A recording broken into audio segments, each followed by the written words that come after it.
Hi, I'm Susan Papanicolas from How Does Your Garden Grow in Seattle, Washington. It's the middle of July and I'm here today in my own garden with my dog Charlie to show you this really wonderful Panicle Hydrangea. This type of hydrangea is really wonderful for taking your garden from this time of year in midsummer through late summer and into fall. It's just getting started now and it has a really beautiful rhythm to it as we move through the seasons.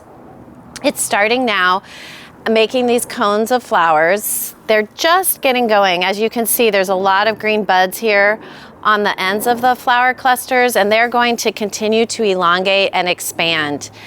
As the flowers emerge, they start out small and green and open up to be a little bit more creamy white. There's two types of flowers on this flower cluster. There's the flat, more showy, open flower, and then underneath that, there are the fertile flowers that are smaller that you don't notice quite as much.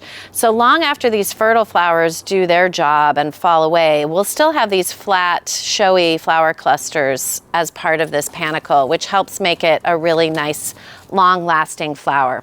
As the plant matures into fall and these continue to expand, you'll have a big cone of creamy white flowers that get kind of a pink tone to them over the cream, and it's really beautiful. At the same time, these leaves will turn to a really pretty bright yellow color. So it just keeps evolving and changing through the mid to late summer and into fall in a way that really carries the garden. At a time when a lot of other plants sort of seem to be going downhill, this really ramps up and gives you a lot of beauty.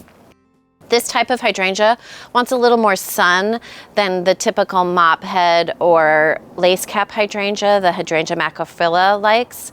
So it wants a little bit of sun to part shade. It still likes to be pretty well watered. It's not a particularly drought tolerant plant. And there's a lot of different varieties of them. There are some that are really, really giant that can grow 8-10 feet tall. And then there are other ones that stay a little bit smaller. Breeders are also coming out with different flower cluster shapes. Some of them are much bigger and bulkier. Some of them are a little bit more lacy and dainty. Some of them get more of that red tone on them. So there's a lot of variety to choose from in the marketplace right now. I tend to like the ones that have a little bit more openness in the panicle of flowers, so it's not so bulky. And I really enjoy that slow change from this creamy white into the blush in the fall. It's a great plant for carrying your garden through that really tricky end of season time and gracefully bringing you into the fall season.